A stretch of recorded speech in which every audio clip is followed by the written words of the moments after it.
네, 연속 기획 이어가겠습니다. 힘내라 한국 증시 5천을 향해 달려가는 그 단계에서 주목할 만한 부분이 무엇인지 오늘은 개인 투자자 매수 추이와 거래 대금 증가에 따른 수혜 섹터죠. 증권주 면밀하게 들여다보겠습니다. 신한투자증권 임희연 연구원 나와 계십니다. 안녕하세요. 안녕하세요. 네. 최근 증시의 수급 주체로 개인이 무섭게 떠오르고 있습니다. 어느 정도로 시장에 영향력을 줄 수 있을까요?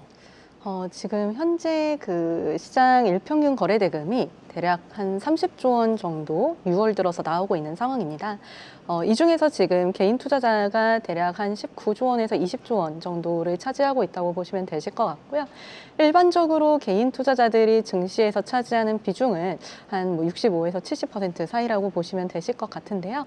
최근에 이제 그 넥스트레이드가 새로 이제 그 개장을 했죠. 지난 이제 3월부터. 그러면서 이제 거래 대금 데이터들을 저희가 살펴볼 때 사실 넥스트레이드를 이제 제외를 하게 되는 경우들이 좀 많으신 것 같아요. 그런데 실제로 넥스트레이드에서 한 90% 정도가 지금 개인 투자자 매수 거래임을 이제 고려를 했었을 때에는 최근에 증시 상승에 개인 투자자분들의 그 거래가 상당 부분 영향을 많이 주었다라고 해석을 하실 수 있지 않을까 싶습니다. 네, 수치 하나하나 가겠습니다. 분기별 일평균 거래 대금 추이부터 체크해 볼까요? 네, 분기로 놓고 보았을 때는 올해 1분기에는 대략 이제 한 18.6조 원 정도 나왔고요. 지금 2분기 들어서는 한 21조 원 정도 나왔다고 보시면 되실 것 같습니다. 네. 예. 최근 개인 투자자들의 증시 유입이 이렇게 빠르게 올라오고 있는 배경이 뭘까요? 네, 아무래도 앞서 저희 제목에서도 말씀 주셨던 것처럼 어쨌든 그 코스피 5,000포인트를 향해서 가고 있는 이 방향성 안에서 만약에 5,000포인트까지 실제로 정말 갈 수 있다라고 본다면은 아무래도 증권업종이 직접적인 이제 수혜를 좀 그 기대를 할 수 있는 업종이지 않을까 싶습니다. 예. 여기에 더불어서 지금 이제 상법 개정 기대감도 같이 좀 있는 상황인데요. 이 개인 사실 이게 소액주주들의 권리를 굉장히 이제 강화를 해주는 그런 이제 법안들이 좀 이제 포함이 되어 있기 때문에 이러한 부분들도 아무래도 중장기적으로 코스피 디스카운트를 해소하는 데 있어서 상당 부분 좀 그 기여를 할 수 있지 않을까 기대하고 있습니다. 네, 그런 기대감을 얻고 개인들의 투자 자금이 시장에 유입돼서일까요? 지금 특히 증권 섹터의 상승세도 눈부십니다. 레포트 제목을 꽃은 피었고 뿌리는 더욱 깊어진다 이렇게 지으셨는데 그 담긴 의미가 따로 있을까요? 네, 굉장히 시적이네요. 네, 좀 그 시적인 제목을 한번 지어보았고요. 사실 이제 꽃은 피었고 뿌리는 더욱 깊어진다라고 했었을 때 사실 이제 그동안의 증권주들의 실적이 그동안 정말 많이 좋아졌었어요. 자본이 증가를 하면서 자연스럽게 이익이 증가를 하는 그런 이제 자본의 복리 효과를 누릴 수 있는 최적의 이제 환경이 조성이 되었는데 여기에서 이제 시장이 이제 그 상승을 하니까 그동안에 억눌려져 있었던 증권업종의 이제 밸류에이션 리레이팅이 이루어지기 시작했고 이러한 부분에 대해서 좀 그 의미를 한번 담아 보았습니다. 네. 예, 5월에 리포트 발간하시고 그 이후에 증권주의 눈부신 상승세가 있었습니다. 이제 추가적으로 어디까지 우리가 볼 수 있을까 여러 가지 힌트를 찾아봐야 되는데 일단 과거에 구조적으로 주식시장 상승기에 증권업종 주가 상승률이 어느 정도 시장 아웃퍼폼을 했는지 수치적으로 보면 어떤가요? 저희가 과거에 이제 그 구조적인 이제 증시 상승기가 언제였을까를 이제 좀 살펴본다면은 가장 대표적으로는 이제 잘 아시는 것처럼 최근 이제 코로나19 시점을 이제 좀 그 생각을 해보실 수가 있는데 네. 이때를 제외하고 조금 더 이제 뒤로 돌아가 본다면은 1980년대 후반에 그리고 2000년대 초중반 이렇게 이제 두 개의 구간을 좀 나눠서 보실 수 있을 것 같습니다.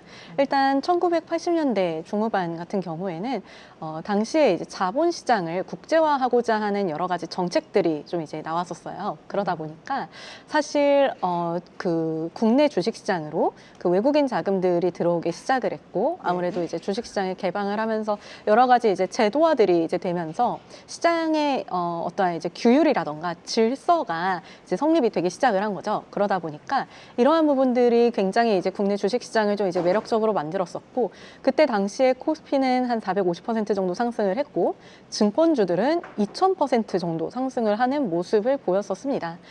2000년대 초중반 같은 경우에는 아무래도 그 펀드 시장 활성화가 좀 이제 큰 부분에 기여를 하지 않았나라고 보고 있는데요. 당시에 이제 그 펀드 열풍으로 인해서 증권사들의 수익 구조가 단순히 이제 주식 매매, 이제 브로커리지 수수료 쪽에 이제 좀 치중이 되어 있었다면은 이 부분이 자산 관리로 좀 이제 넘어가면서 전반적으로 증권사들의 구조적인 그 비즈니스 모델의 다각화가 이루어지면서 밸류에이션 리레이팅이 이루어졌습니다. 당시에 이제 코스피는 한 200% 상승을 했고요. 예. 증권주들은 한 이제 500에서 900% 정도 상승을 하는 흐름을 보였었습니다. 예. 사실 이게 뭐 그 과거와 지금이 무조건 다 동일하다라고 말씀을 드릴 수는 없겠지만 예. 그래도 뭐 지금처럼 이렇게 주식시장이 상승하는 시점에서는 과거 사례를 한번 이제 복기해 보시면은 아무래도 증권주를 좀 이제 대응하시는 데 도움이 되시지 않을까 싶습니다. 예.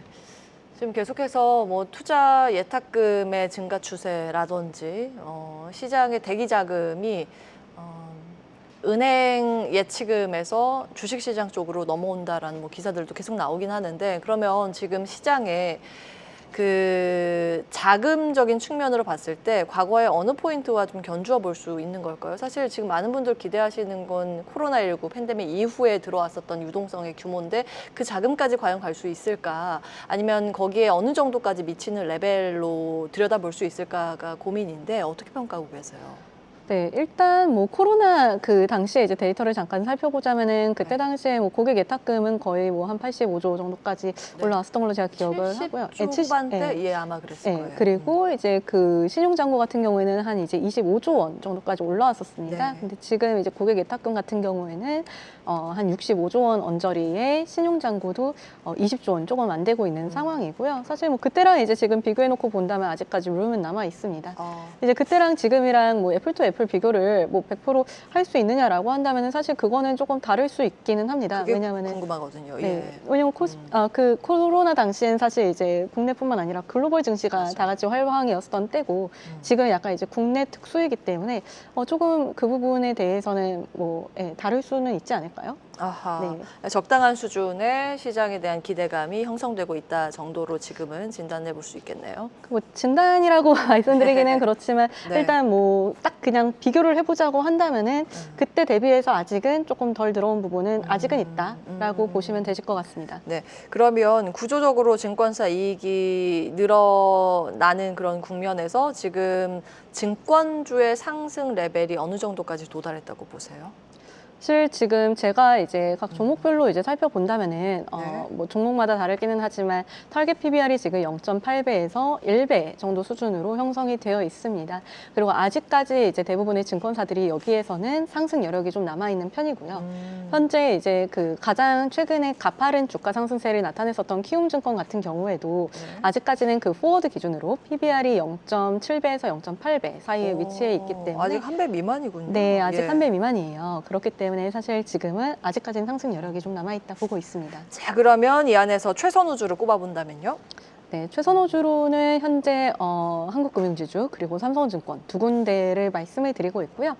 한국금융지주 같은 경우에는 앞서 잠깐 이제 그 언급해드렸었던 그 증권사들의 기초 이익 체력이 올라온 부분에 있어서 가장 이제 가시적인 효과가 나타나지 않을까라고 보고 있습니다. 지금 현재 이제 한국금융지주 같은 경우에는 자회사 한국투자증권이 가장 이제 주요한 그 자회사라고 봐주시면 되실 것 같은데요.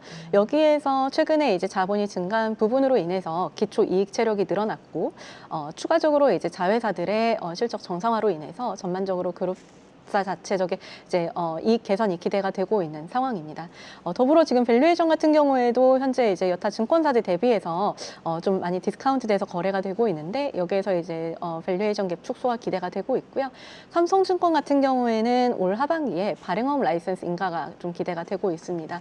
여기에 맞춰서 이제 밸류업 공시까지도 기대를 해볼 수 있는 상황이기 때문에 현재 삼성증권도 크게 불편하지 않은 종목이다라고 말씀드리고 있습니다. 네.